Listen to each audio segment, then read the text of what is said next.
Tenemos a alguien que para mí es uno de los mejores analistas del tema cubano. Nos ha acompañado en muchísimas ocasiones, Jorge de Armas, periodista, analista, y es un placer tenerlo con nosotros. Jorge, gracias por acompañarnos. Siempre es un placer. Antes de pasar, hay una noticia que no tiene que ver con lo que está pasando en la isla, pero sí tiene que ver con un cubano que acaban de arrestar. Permíteme pasar a Camilo y enseguida entramos con el análisis. Camilo, mi querido amigo, ¿qué está pasando? Se trata de Aníbal Mustelier Roberto, uno de los cubanos más buscados en el sur de Florida y en todos los Estados Unidos. Fue detenido en la ciudad de Hialeah. Así habló al respecto el jefe Carl Sogby. Mustelier es un criminal de experiencia, una persona que no se pone nervioso, una persona que no se deja intimidar. Él no estaba cooperando, nos trató de engañar, él vivía bajo un nombre falso, él pensaba que le iba a pasar igual que le ha pasado en los pasados 26 años, que él iba a salir sin problema para la calle. Pero no fue el hecho. Es posible que sí, salió del país. Se sospecha que estuvo en Venezuela, posiblemente se sospechaba también que estuvo en Cuba viviendo. Imagínate, y no hay tratado de extradición de Cuba, así que ahí pudiera haberse escondido no se sabe cuántos años. Así que así eludió, parece, la justicia. Él se fue del país, cambió su identidad y sabemos que por lo menos ya desde el año pasado está aquí otra vez porque él empezó a cometer sus crímenes en Hialeah en el 2015. Okay, pues felicitamos al Departamento de Policía de Hialeah por este arresto. Supuestamente era, según el FBI, un asesino a sueldo y que se había dedicado pues, precisamente a asesinar sus víctimas a través de todo el planeta. Regresamos con el tema de Cuba. Está Jorge de Armas con nosotros. Decíamos en el segmento anterior, hablando con Héctor Caraballo, que el tema cubano era como aquí viene el lobo, aquí viene el lobo, aquí viene el lobo, y el lobo nunca llega. Y la situación económica, algunos dicen de que nunca va a haber cambios en Cuba producto de las presiones económicas. Yo no lo creo tampoco. O sea, era algo que hemos hablado muchas veces, ¿no? Cuba ha logrado tener un sistema que no solo se reinventa a sí mismo, sino que utiliza las vías de escape o sea, las vías de escape están prediseñadas. Cuando el famoso periodo especial se experimentó con la población hasta el límite máximo que podría aguantar. A partir de ese momento, que está perfectamente codificado, que fue el 5 de agosto de 1900. ¿Tú estabas en Cuba, Jorge? Yo estaba en Cuba. La situación llegó a ser tan desesperada como los reportes que nos llegan aquí, o sea, el colapso del sistema sanitario, las caldosas en la calle, los gatos desapareciendo. Sí, ¿Era así? Era así. ¿Era así? Era así. Okay. Era así. O sea, yo voy a decir algo en público que no debería decirlo, ¿no? Mi novia, con la que viví 15 años, con la que emigré a Madrid, es de Trinidad, una de las zonas más bellas de Cuba. ¿Cómo no? El 5 de agosto del 94 yo estaba en Trinidad y mi casa estaba en Galeano y Malecón. O sea, yo desde mi balcón hubiera visto todo, pero no lo vi. Okay. No lo vi.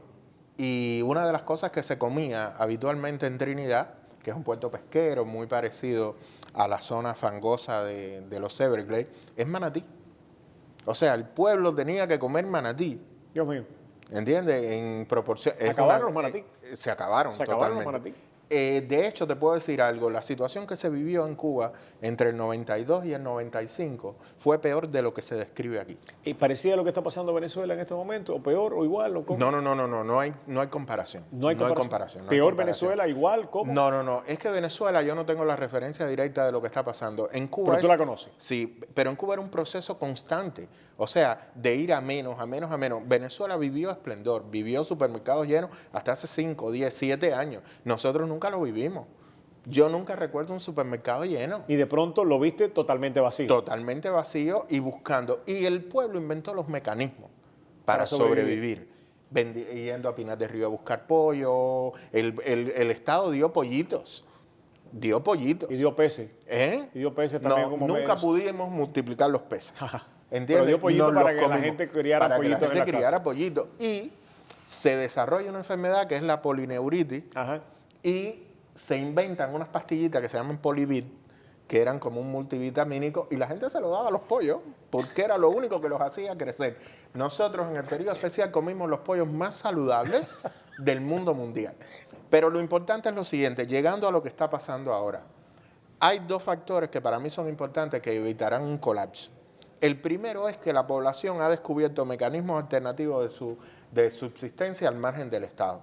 Y el segundo son las remesas de los exiliados cubanos. Eso va a impedir, y el propio gobierno no tiene una luz prevista del umbral o sea, tiene muy previsto el umbral de resistencia del cubano.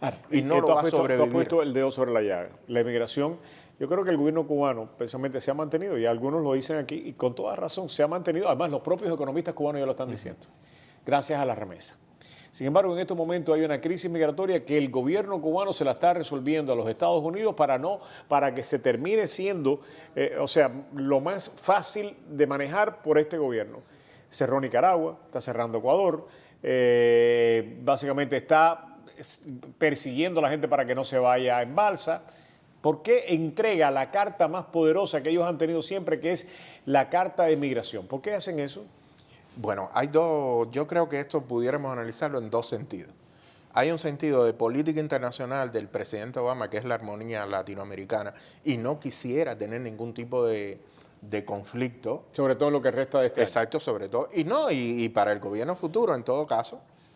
Y en este caso hay que entender que Cuba sí, por ciertas razones que son muy conocidas, tiene influencia directa en estos países latinoamericanos, claro. Ecuador, Nicaragua, todos estos son países que responden estratégicamente a la ideología que sale de La Habana. Y eso también, de hecho lo sabemos, Kerry mismo lo dijo, o sea, Cuba está mediando entre Estados Unidos y Venezuela. O sea, aquí hay un tema de equilibrio regional de fuerzas políticas. ¿En la cual Cuba está cooperando con Estados Unidos? Por supuesto. Y eso no cabe duda, además está admitido por el Estado. Y la segunda razón tiene que ver con los privilegios que tiene el cubano a la hora de inmigrar a los Estados Unidos, que no son limitados a este tipo de migración. Entonces, son las 20.000 visas. Exacto. Etcétera. Nadie habla de esas 20.000 visas. Todo el mundo es ley de ajuste cubano, ley de ajuste, pero hay 20.000 visas que se dan, que el año pasado fueron 22.000. También estamos exagerando la migración para intentar colocarla. Eso lo está haciendo el gobierno cubano para intentar colocarlo como un tema de discusión.